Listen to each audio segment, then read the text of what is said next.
Your audience is important. Your audience creates credibility for your offers.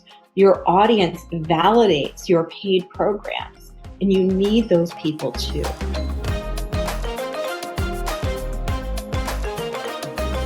Well, I am super excited today because I get to interview my absolute favorite business person in the world and my business bestie, Laura Meyer. So Laura is the founder of Joy Brand Creative. But more importantly, Laura has scaled a couple of businesses to 7 figures of her own. But not only that, she's also helped a lot of other people scale to 7 figures and beyond too through her company.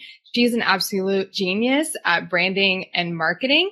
And because we're such good friends and we've been friends for so long and we're talking on Voxer all day, every day, she's also been a big part of helping me shape my business. If you know Laura, and chances are you might, I was joking with a friend the other day that it's like 7 degrees of Laura Meyer, you know that she is amazing at relationships. Laura knows how to have genuine relationships that ultimately help her grow and scale her business and help make connections that grow and scale other people's businesses as well. And that's the topic of her new book, Win-Win. So we are going to be diving deep into the relationship aspect of community and how to not just have superficial relationships with lots of people, but how to actually know and be known and how those relationships can help you in your business as well. So Laura, friend, this is a long time coming. I'm so glad that you are here. This will be so fun for people to hear our banter. I know. that normally is reserved for like our families having to overhear and say, "Are you messaging Shana again?" Yes. You're putting your makeup on. You must be talking to Laura. Yes, I absolutely am. So yeah, this is going to be fun because we're going to try and keep this just raw and real so that you can just get insight into how we have these kinds of conversations and long Voxers. But before we dive in, as always, I want people to get to know you a little bit. So tell us about your favorite community you've ever been a part of and what you loved about it. Oh my gosh, before you started recording, we were laughing and I was saying, I feel like it should be about a church community, but it's not. Right. That's the answer, right? That should be the answer. That's the answer that I wish I had, but it's not. It's my tennis community. I love my tennis ladies. If you know me at all, for those of you who are listening, you know that I am an avid tennis player. I mean, somebody might say addicted, and I wouldn't feel like that was completely out of line. Okay, but I do play a lot of tennis. Stop. Tell me about your Halloween costume. Just since you say some would say addicted, let's just talk about this Halloween costume. Yeah. I mean, I wouldn't say addicted. I would say consistent and on brand. So yes. I was a tennis ball. And because I'm vertically challenged, I could actually order a child size and it was perfect. So I just fluffed it out. And my husband, we were trying to figure out what he was going to be. So we dressed him up as Andre Agassi from the 90s, which was really fun. And when his mullet came, it scared our 2-year-old. And then once he started wearing it around the house more, she was like, "Daddy, that's funny." I love it. That was Andre in a tennis ball. Okay. So we've talked about this before, but talk a little bit about what you like about the tennis community. You've kind of shared before about how when you go and have matches, like what that energy is like. So I think for me, it's just that camaraderie. It's that inclusiveness. It's that getting like looking at my phone, which I normally keep on silent throughout the day, and seeing that there's like 5 different text threads of people wanting to play tennis and knowing who's available and always just feeling included. And I think at first for me personally, it didn't start out that way. I got back into tennis after playing in high school and college, and it took a little while to get to know everybody and get on the text lists. But once I did, it was always feeling like if I was feeling restless or I wanted to work out or I just wanted to hit the heck out of a little fuzzy yellow ball, like I could look at my phone and a variety of opportunities were likely presenting themselves in order to be able to do that. I like tennis because truthfully, and this is something I say to my kids, is that if you're going to choose a sport to put your time and effort into, choose a sport that you can play for the rest of your life. Like we're probably not going to go out and play field hockey in our 40s, but we'll golf, we'll tennis, like choose a sport that if you move to a city and you don't know anybody, you can, meet people. And so that's why I love it as a sport. It's very social. It's a good way to meet people. You can do it into your older age and stay active. And there's something just incredibly cathartic about hitting that fuzzy ball as hard as you can. Yeah, it kind of reminds me of my husband, Casey, as you know, and golf. Like it's that same kind of sport where it's a very relationship driven sport. It's a sport that you can play for life, which is also why he loves it and wants our kids to know and love the game of golf. But it ties so much into what is at the core of you. And I know you've had many businesses that you've grown successfully and been involved with many businesses, but we talked about this. There's been a common theme throughout your life and throughout those businesses, and that is relationships and your natural ability to form friendships and develop relationships with people and then create these webs of connection that are really symbiotic for you, for the people that you're in relationship with. So talk a little bit about, how you've kind of seen that morph in yourself over time. Yeah. I mean, when I heard you speaking about how I have gone about relationships and relationship building, a word came to me that I haven't ever thought of before. And I think it was because you were saying it and you know so much about me and my history and background. But I think relationships make you resilient. Good relationships equal business resilience. And over the last 20 years, I have had some incredible wins, some major highs and some pretty low lows. And I think when you move from one stage of your career to the next, or you pivot from one business to the next one, you can't typically take your website with you. You're typically not going to even take your social media accounts with you. You may or may not take your email list, depending on how relevant it is.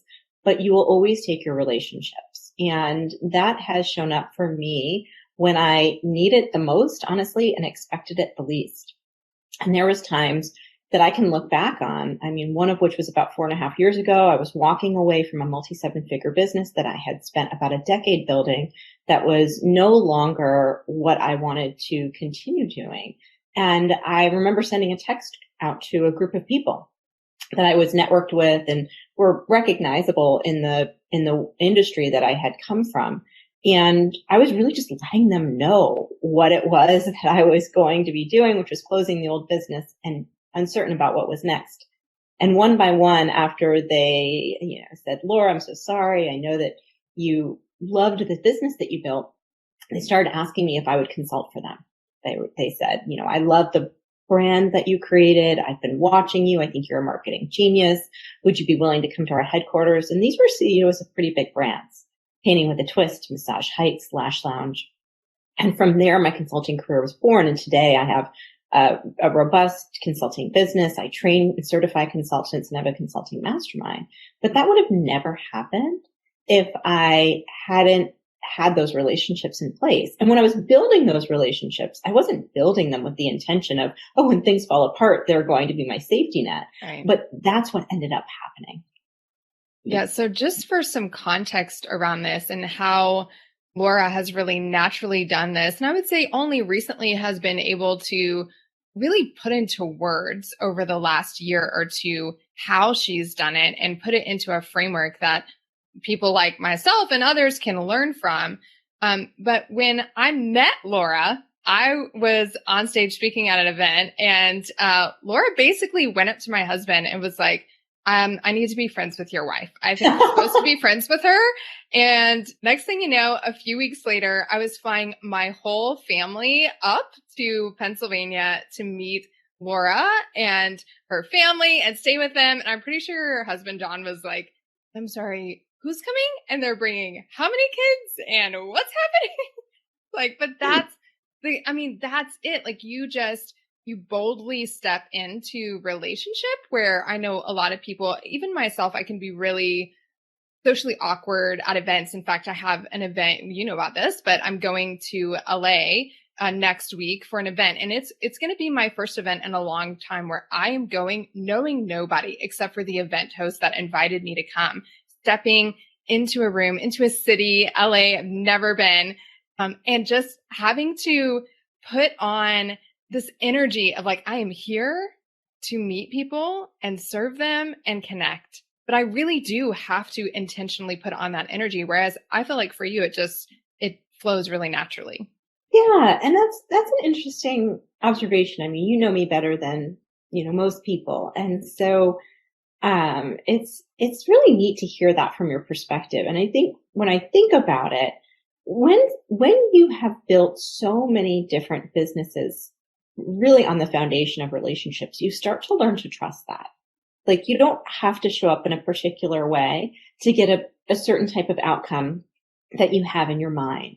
Because you know that if you just really show up, you connect, you look for opportunities. I'm always looking for opportunities. Is this somebody I could introduce another person to that would be a great connection? Is this somebody that I could serve in a particular way? Typically, the most common outcome is, hey, let's do an exchange. Let's get on each other's podcast. That would be a great way for us to get to know each other better. I'm always looking for either that opportunity to give or that opportunity to match, to be a collaborator. And sometimes you just give to people because you can, right? Because of everything that you've been through in life and business can benefit them in a way that may or may not come back to you, and that's okay. But I trust that the multiplier effect of those interactions come back to us multifold and often in ways that we could never anticipate or expect. I'm working on a huge project right now that you know of. I couldn't have planned that. And it's going to be a tremendous revenue stream in my business, a connection that I couldn't have scripted. And it really came back to me because of the relationship that I have with the person who referred me the work. And I think we often, right, want to look at relationship marketing like a direct response campaign. And it's the opposite, right? Direct relationship marketing is going to create this, like I said, multiplier effect in our business over time, but it's not the thing that we do today that comes back to us tomorrow. And direct response marketing doesn't even really work like that anymore. So if we're going to put our effort and our energy somewhere, I'm a believer of it might as well be in people because the algorithms don't have our back. I hate to tell anybody who's listening that might think otherwise, but Zuck has no interest in you personally. But what the people who care about you and your business, those are the people that are really going to carry your business forward. So how essential do you think that is? I'm sitting here listening to this like I'm hearing it for the first time, knowing that we've had this conversation so many times. But I can imagine if this concept is really new to me, I might be thinking, how do I get that little voice out of the back of my head that says I'm investing in this relationship because I do hope that one day I'm going to get something out of it? How essential is it, do you think, for me to be able to enter into these relationships with a true purity of intention? Right. I mean, I think it ultimately comes down to trust. Is how much do I trust that the sum of these activities, not this individual interaction, but the sum of these activities will create fruit. And there is such a trust and confidence that I have. And I think it's because I had to build my business without social media. I've been an entrepreneur for 20 years. I mean, I was growing a business to 7 figures when Mark was still filling out his Harvard application, and before Facebook even started. So that was survival for many of us who have been in business. And you just get into this place where you trust that it will come back. It doesn't have to be immediate. It often isn't. But that again, when we approach it from a place of letting go of outcome, that's when the best connections are made. And what I find is that when you go into every interaction, almost with like dollar signs in your eyes, like how is this going to benefit me in the short term? That's actually what people dislike the most about relationship marketing or networking. It's why most people give up on it. And it's why people who have a really valuable contribution to a community or to a network, that's why they refuse to network. Because they won't show up in those rooms because they think everybody just wants a piece of them. So if we can kind of just collectively change that dynamic, everybody benefits, everybody wins.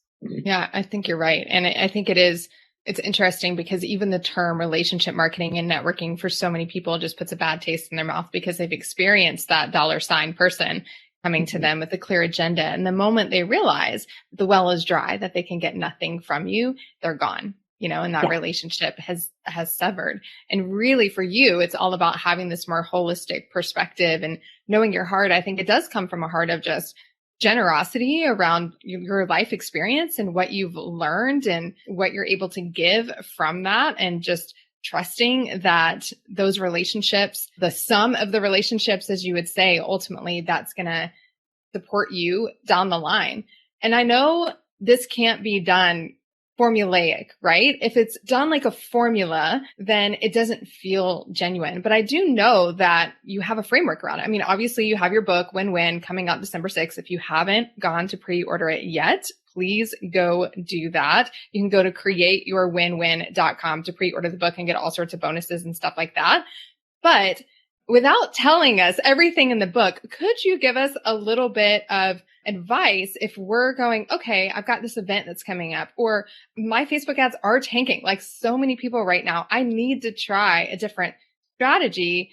Can you give us just some basic guidelines around how to get started with this mindset and approach of relationship building in business? Yeah. Well, the first thing is to think about what you can contribute before you even go into an exchange, right? Is to think about what you're going to bring to the table. Like, nobody wants to invite a dinner party guest who brings a half drunken can of Diet Coke. Like that is like I'm on like a 2-day process of making a charcuterie board that I'm going to be bringing to my friend's house tomorrow night. Like that is how you show up to a dinner party, right? All joking aside, or, if you don't feel like your charcuterie boards are Pinterest worthy, no worries, you can still do this. But it's ultimately about thinking what it is that you have to bring to the table. Most often, this should be a platform. Most often, this is a podcast, this is a LinkedIn, this is a blog, this is a way in which you can exchange with somebody else who you think would be a good fit to get into a collaboration with. Now, that's not going to be every exchange that you have, but it's probably the easiest, quickest tip that I can provide, that when you go into a room, you're looking for other people who solve a similar problem for your target audience, but from maybe a different angle or perspective or area of expertise. And that is really what we're looking for. But not everybody fits into that category. But when you're in a group full of peers, that's usually what you're looking for. If you are in a situation where people are just looking for your assistance, for your help. I went into a group training yesterday, and a few people were a little bit like, oh my gosh, I can't believe I get to meet you. That's so exciting. In the small circles I run, they were very much inspired by some of the work that I do and what I've shared with them.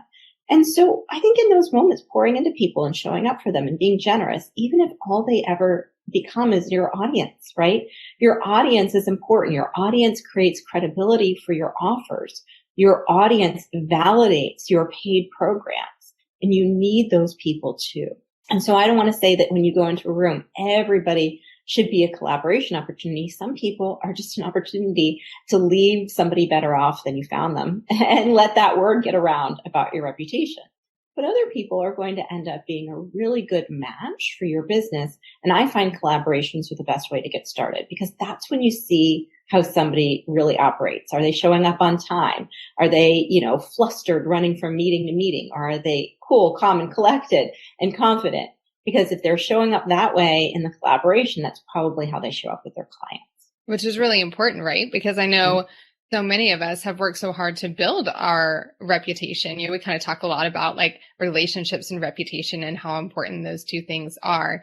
And many people, I would say, have probably been burned by the relationships part of that equation. They've worked hard to build a reputation. They have passed the torch, if you will, of influence to somebody else who has really failed the person that they made that connection with. And so I love how you're saying, work with them a little bit, get to know them a little bit, because that's probably how they're going to operate with their clients or with their community, so that you can really know. Now, you can never really truly know. I think even the best, most amazing people in the world have put their name beside somebody that they wish they never would have put their name beside. But to do that due diligence of just making sure that this is somebody we want to align with, especially this day and age, I think is really important. Yeah. And listen, we all have bad days. We all have bad months. Some of us have bad years. I know I have. And just because somebody doesn't show up in a particular way that you had modeled in your mind in that moment doesn't mean that they won't down the road. So I'm such a believer in, if somebody is going through a challenging time, or if they're showing up in a way that doesn't work for you, you just simply put up a boundary and move on. It's not a reason to write off relationships completely. The only person that punishes is you. And if you think about it, right, like not every landing page converts at 100%. Not all of your relationships are going to convert at 100%. But your relationships are probably going to convert at a much higher rate than your landing pages. So when you're developing these connections, yes, I can think back in the last 20 years of a handful of people who were extremely negative. The win-win turned into a win-lose. And I prefer to probably not have a conversation with that person again. But relative to the amount of people who I don't have those feelings towards, it's a small percentage. So don't let a few people that maybe, just it didn't work out. That's just probability. It's not necessarily an indicator that you should stop trying at relationships. Yeah. And I just want to provide some context here, because many people who avoid relationships in business or keeping things going anywhere beyond surface level are people who have been burned in the past. And they probably hear you talking and they're like, oh, well, what would she know? I have this, and that, and this is happening. This person did this thing and this person has wronged me. And between the two of us, me personally, you professionally, we have had our fair share of being burned and wronged by people and needing to learn the art of forgiveness and letting go, even when people don't admit they're wrong. And so without us going into this big counseling session for everybody who's listening right now, can you just talk a little bit about that journey for you? Because you did value relationships so much. You built your business, a franchise business, on relationships. And then there was definitely a time when you were burned by the relationships that you had built, not all of them, but some of them. And for a while, you kind of pulled away from building new relationships and going into relationships. And you had to really rebuild your resilience around that. Are you open to talking just a little bit about that and encouraging those that are maybe been in your shoes before and have been burned to step back into trusting people, if you will? Yeah, I talk a little bit about this in the book in the last chapter, and it's called Don't Fear the Win-Lose. And I think for me, many people might not even know this about me. And I think it's some of what you're, alluding to, because you know the story very well. But for a period of time, I was a successful portrait studio owner in my area. I had opened multiple locations, franchised it. And when we hit about 12 locations countrywide, a lot changed in the photo industry. It was a combination of changes in the external environment, and some of the relationships that I had with my franchisees went sour as a result of the business not really performing to their expectations or even honestly mine. And so some of those relationships went legal, that eventually all got settled out, but it was extremely emotional. I saw myself as somebody who I prided myself on relationships. And here I am, in legal battles and filing for bankruptcy and going through a really low time in my business for several years. And while it was extremely painful, and I had to heal from that on my own time quietly by doing just a lot of really good, deep work. Coming on the other side of it, it is interesting because I really see a lot of what went wrong there as circumstantial. And I see it as just a huge learning experience in business more than I see it as people are bad or they, I was a victim or anything like that. I think it truly was an unfortunate business situation that created an unfortunate relationship outcome. With that said, I think that we have a lot of choices to make about what we want to believe about relationships that have gone poorly. And we get to choose what story we want to live in and what story is going to benefit you the most when it comes to your most challenging relationship losses. And the story I choose is the person was going through something difficult that I don't really understand, and they handled it in the best way they could. And that's truly what I believe. And you could probably sit with me and argue otherwise for a very long time if you knew the whole story. But the truth is there isn't a lot of upside, right, to believing that people are bad or they're wrong or they're vindictive or they're malicious. There isn't a lot of upside to believing that, right? But there's a lot of upside to believing that people do the best they can given the circumstances with the resources they have. And it doesn't mean that they get to have level 10 access to you forever. You can create a boundary, but you can also not punish yourself for what took place. And ultimately, that's the decision that I made. And I'm so glad I did, because I don't think I'd have the business I have today if I hadn't chosen intentionally a new story. Yeah. I love that. Just being really intentional about the belief and the thought that you hold, asking yourself, is this really serving me?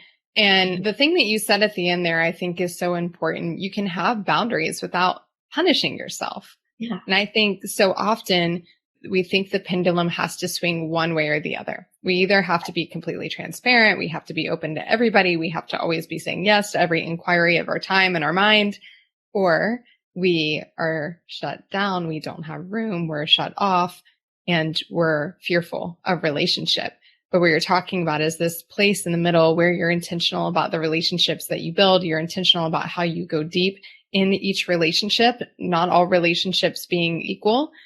And you get to have those boundaries, but it starts with making sure that if you find yourself avoiding relationships, avoiding networking or relationship marketing or meeting new people or whatever that might be, ask yourself why and what's the story behind that, and try and rewrite your thoughts about that in a way that serves you and doesn't hold you back. Right. I mean, scripture says guard your heart, right? It doesn't say cut everybody off. Yeah. It doesn't say put up armor when you walk in a room. It just says guard your heart. And I think the more wisdom you gain as a result of the experiences that you have, the more that you'll be able to see a win-lose coming.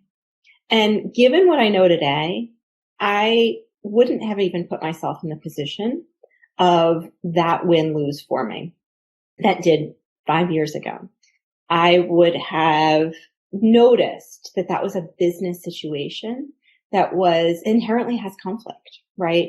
And I would have anticipated that more. It doesn't mean that I wish that it had never happened, because it got me to where I am today. But sometimes the wisdom of experience is really something that can't be replaced. So as you create more connections, and the minute that somebody shows you who they really are, you just bless and release and you keep going. Because again, handling it any other way is just only going to punish yourself. So can we talk just a little bit about something that feels a little selfish? Because like I said, I am going to this event next week in LA. And I do struggle to be the girl in the room that says hello to strangers. And I know I am not the only one. And for those of you listening that have seen me go live and, present on big stages and all the things, are probably like, there's no way Shana's the community person. She must be so extroverted. And I will just say this, I am 100% extroverted in a room of people that I know. When I'm with my people, I am full on and I love it. And I go deep and I'm connecting and building relationships, or when I'm in an official role. Like, for example, I run our local Moms of Nolensville community and I host events for the moms, like Moms Nights Out. And I'm just like on fire. And Casey's like, you struggle to like walk into church on a Sunday and sit by somebody you don't know, but you can host a room full of strangers. But it's just a different mentality for me. So as somebody who is going into an event and has an opportunity to meet new people, what really practical advice would you give for somebody when they have an opportunity, as so many of us do? If you're in the online marketing space, the community building space, you have multiple opportunities, whether that be at a virtual event or an in-person event, to make connections. What practical advice would you give for somebody entering into a space like that? Yeah, I think many of us always walk into a social interaction with a question, right? And the question is sometimes, am I good enough? Do I belong here? Am I accepted? And I write a little bit about this in the book. And I think for many of us, that comes from our conditioning. It comes from how we were grown up. It's part of our winning strategy winning in quotes because it's not always helping us win, but it's part of how we navigate interpersonal interactions that maybe we're just conditioned to approach in a very particular way that may or may not benefit us. So I would recommend going into it thinking, well, the question is, what's the common ground? Like, what do we have in common? And what I find is that when I do that, I always have something in common with somebody. Like I can always find something. And it doesn't necessarily have to be something impressive. Like, oh, you were valedictorian of your college? I was too. That may or may not be something that, you might have in common with somebody. That only happened to me once and it was hilarious. But the thing that you might have in common with somebody is just people in common, situations in common. I might sometimes ask people, do you have a family? Sometimes people have kids. They don't have kids, but just asking about their family. I have a family. You have a family. That makes it easy. And sometimes, like yesterday, sometimes people will come up to you if you're on the receiving end of this and be like, I listen to your podcast. I love your work. What you do is so great. And you're like, oh, that's so wonderful. Where did you come in from? I immediately flip it. I immediately deflect. Oh, you're from upstate New York? That's actually where my mom is originally from. Where it's just deflecting and it's looking for that place that you can create a common ground. And I'm of a belief is that you could be the most conservative person and walk into a room full of liberals and you're still going to find something that you have in common. And that's really what I look for is like, what is this foundation in which we can create a common ground and that build up from the foundation. And it's funny because a lot of that is what I teach inside of my community strategies. So it's like just, always the mirror reflecting back, but it's this concept of finding uncommon commonalities with people. Yeah. And if you're in a room that is full of speakers, the uncommon commonality is not that you're a speaker, right? Everybody in the room has that, but the uncommon commonality may be that you're a speaker from a certain area of the country or to a certain audience, or that you are a mom or a tennis player or whatever that might be. And you find those by remaining curious about other people. And it's so easy for us to talk about ourselves, but it's even easier for others to do it, right? If it's easy for us to talk about ourselves, it's easy for other people. They just need to be asked questions. And that comes from being genuinely curious about other people. So I'm talking myself into it right now. As we're talking about this, I'm like, Shana, you know how to do this. You teach people how to do this for a living. You do this. You're great at it. And I think the other thing too is like really recognizing for your listeners of the underlying question. Like I will say in my 20s, even in my early 30s, my question was, are you impressed with me? I would want to make sure that I left you very impressed with me. I'm, kind of an overachiever and somebody who likes to overfunction in situations to keep everybody happy. So I wanted to make sure that you were very impressed with our interaction. And it's, annoying, right?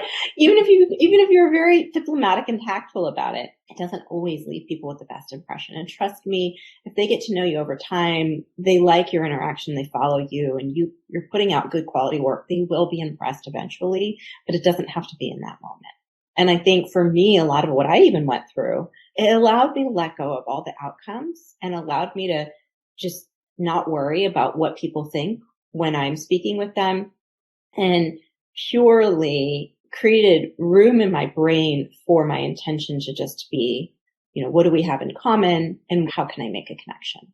I love the thought of finding the question. I know what my question is because I verbalize it to my husband all the time, but it's this feeling of, do I even belong in this room? Yes. Like I don't fit in, I don't belong. And I know where the roots of where that comes from. I went from being like the most popular girl in school for many, many, many, many, many years to having like a family tragedy that left me in this place that was like questioning, do I even belong here? I'm not like these people anymore. And I think no matter how much success I achieve, and many people probably feel this way, and no matter how much success I achieve, no matter how many big things I've done, right? Or people that I know or whatever it might be, I often still question whether I should be in that room. And I struggle with this, even with the mastermind that I'm in. The person who leads the mastermind, and I always have this question. He's like, well, you just show up. Like, we want you to show up fully. Like you're supposed to be here because you are. And I think the truth is that if I really thought about it, I don't like withholding help or wisdom from people that I'm around. And when I question whether I belong in the room. That's exactly what I do. I go into a room and I don't contribute. I don't let my voice be heard. I think all of these, like, as far as I'm concerned, really smart things that are really helpful. And yet they just leave with me or leave in my notebook and they don't get shared. So I really need to hone in on that mentality of like, I'm here to serve. I'm here to contribute. And that means that I'm not going to be for everybody, but I am going to show up fully because I want to be generous with what I know and my experience. So I like that. This is a good conversation for me going into my trip next week for sure. Okay. One other really practical thing, we talk all the time about what it's like to be moms running very successful businesses. Yeah. We both have 3 young kids at home, similar age. We are in similar life stages in so many ways. But when you are a busy business owner, oftentimes you resort to going, I'm only going to spend time on revenue generating activities. I'm only going to spend time on my funnel. I'm only going to spend time, doing X, Y, and Z. And all the relationship stuff can get pushed aside. Now, I knew this myself. I started my consulting business and working from home back in 2012. I knew nobody who was in that space. And what I found is I got so consumed by doing the work and serving my clients that I didn't leave room for a relationship. Now I left room for networking. I would go to networking events and I would walk in the room and I would, speak on the stages and do all the things. But I didn't leave room to like invest in those relationships beyond the event. Can you talk just a little bit about what that looks like for you on a weekly basis? How much time in your schedule are you leaving for this kind of relationship building? Yeah, such a good question. Again, it's funny because I think that's how I was conditioned. Even though I'm a growth strategist, I look at funnels, I look at data, I look at sales events.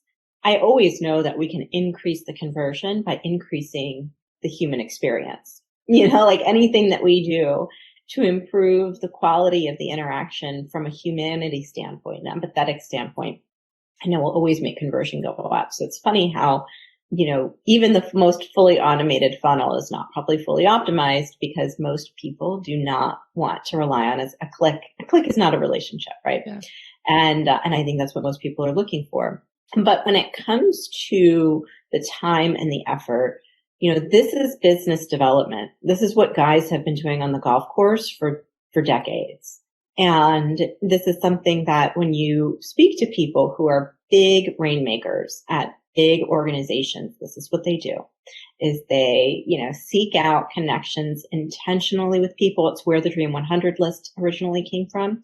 And they follow up with great matches for their organization on a regular basis. And I mean follow up like probably 20 minutes a day of just checking in with people, keeping track of your connections. And it's something that I think the online space is relatively unsophisticated at, even though it's a very simple activity. It was funny, yesterday I was sitting next to somebody who's in my mastermind. She's a brilliant brand strategist. I mean, one of the most talented I've ever seen. And she was talking about her funnel that she wanted to build out. And I sat with her and I was like, who do you know that has a 7-figure business? And we just put on the list 10 different people. I was like, or you could call those 10 people and pitch them like a $4,000 a month retainer. She's like, or I could do that. Yeah. And I was like, right. And I think for a lot of people, that's a little less comfortable. It's a little bit less talked about.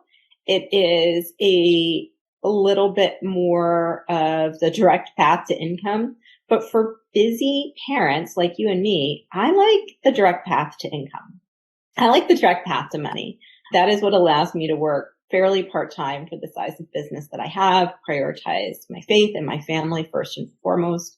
And you and I have that in common. We really intentionally spend a lot of time with our kids, and not just FaceTime, but spending time thinking about how we're parenting and how we're showing up as a parent. And I personally think that this is the path less traveled, but it's the easier journey for so many of us who are looking to build businesses and then also prioritize our kids.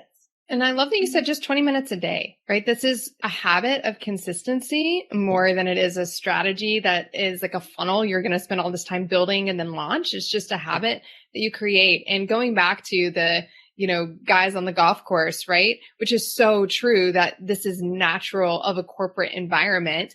But the other side of that, it's like, this is what CRMs, customer relationship management systems, were built for originally. Before we had this like online space of, let me put 5,000 emails into this CRM and track all of this data. CRMs were originally for salespeople to just go in and put potential customers in there and current customers and write their notes, and they would get reminded of when to follow up. So if you are not very good about keeping up with information, you can easily do this. I have one in an Airtable where my assistant puts in like everybody that I ever email with or make a connection with. And then I just try and genuinely follow up with those people. And partly because I want to. It's just they haven't crossed my mind. I don't spend a lot of time like in Facebook newsfeed. I have it blocked on my desktop. So people don't just cross my path and cross my mind because I'm looking at social media or whatever it might be. I also am very careful about like email newsletters. I might be signed up for them, but they all go into a folder. So for me, I need to be intentionally reminded to follow up with and build relationship with people on it. And it has served me very well, not only in like the business side, but in the relationship side. Before we wrap up, could you speak just a little bit how this has played out for you in your business? Because I think people talk about relationship marketing and network marketing and all this stuff. And it's not often that you have somebody that has been able to do what you have done. And you look and go, so much of this has to do with relationship, if not all of it. So can you just talk a little bit about what it's made possible for you? Yeah. I mean, that's an interesting question because I think, every now and then I'll mention to people what happened 4 years ago and they're like, 4 years? And I'm like, yeah, it was 4 years ago. I kind of can't believe it myself. I mean, we live in a beautiful home. We have a gorgeous lifestyle. Kids, we go to the country club, all the things, right? And I think a lot of the business that we have, the entire business I have, so I work exclusively with one-on-one clients, consulting to them, some pretty big names in the industry, names that people who are listening would recognize and might even follow. I have a group coaching program helping people with a marketing and sales background become certified consultants, which turned into a mastermind. And then also I have a big group consulting project coming my way in the early part of next year through a think tank that I'm connected to. So that's created a pretty robust business, very profitable, a lot different than brick and mortar that I used to be in. But all of that was made possible through relationship marketing. I can't attribute any of those sales, particularly the bigger ones and large scale ones, to anything but the relationships, the connections, and creating value for those folks to the degree to which they feel comfortable referring me and doing business with me. And I go into a lot more detail about that in the book and specific stories and examples of how that came to fruition. But it's 100% supported by relationship marketing. And I really encourage everybody else to consider approaching it in the way in which I recommend, because I think they'll find that they're probably sitting on a lot of goodwill and a lot of opportunity that they are underutilizing. Yeah, not to mention just like the friendship that comes out of it, because we talk about this all the time, but we're just so grateful to have each other because I think we've both been in seasons in life and business where we haven't had a friendship like this, of somebody who gets you in all areas of life. For us, that's family, that's spiritual, that's business. And I want that for everybody in business. I especially want it for the women, the moms who can feel isolated because you've got this entrepreneurial spirit that maybe is not as common in the circles that you run in. But I desire that for so many people. And I think this is the beginning of it. It's just learning how to cultivate and spark these relationships and investing in them. And you'll never know which one becomes so much more than just a business relationship. Really, it becomes a deep friendship that you value greatly and don't know what you would do without, because that's how I feel about you. Yeah, I know. It's the same with you. And it's so, I think having people who prioritize what you prioritize in the order in which you do, it's a gift. And I'm so grateful for our friendship. And I think for anyone who's listening, if you were kind of like, I want a friend like that, or I want a relationship like that, that happens through genuine connection, through, I didn't walk up to Shana being like, hey, like, do you have any clients for me? It doesn't happen that way. I mean, we've been friends for many years, and I'm just now having you on my podcast. We were just now talking about you being my podcast. We're like, wait, we've been friends for so many years. Like, how's this just happening? Because that wasn't the intention. It's not the intention. And what you want to do is build up a bank of goodwill around you. so that when things go wrong, when, it hits the fan, when you have a big gap in your client roster, when something doesn't go according to plan, that you can lean on. And I think more than anything, that should be your intention in business, because it's irreplaceable and it has shown up for me in so many ways that I couldn't have anticipated. And knowing what I know today, I would have, not worried as much about the funnel or how popular I am on social media, and more worried about how connected I am. Well, Laura, I am so grateful for you coming and spending time with my community, and just for them to get a little piece of you. Like, I feel like I get you every day, but to give them a little piece of you, I think is so, it's just a gift. So I want people to be able to get more of you in two ways. One, obviously, I want you to go and get the book. Seriously, go to createyourwinwin.com. She's got some amazing bonuses when you pre-order. I'm telling you, I have witnessed this woman do the very thing she's talking to you about. This is not like, I sat on a plane one day and decided I was going to write a book about relationships. It's like, my life work has been relationships, and this is what it's created for you. Created for me. And now I'm going to show you how I've done that so that you can do it too. So you want to get the book because, like she said, your relationships outlive everything else in business and in life. And then the other thing is Laura also has a podcast of her own. So Laura, tell them about your podcast, because it's a great way to have Laura in your ear and get to know her even more. Yeah, thanks so much for mentioning that. My podcast is called Next Level Leap. And you can go to yournextlevelleap.com. And that's all about how to approach your next big leap in business in a way that's sustainable, that's authentic, and is the right next best step for you. And I think depending on your values and where you are in life, that is very personal. So I explore that on my podcast. All right. So connect with Laura, and thank you so much, Laura, for coming. Bye to everyone else. I'm sure Laura and I are going to be chatting on Boxster in like 10 minutes. So yeah, I'm quite sure of it. So great to meet your community, and thank you so much for tuning in, and I'll see you soon.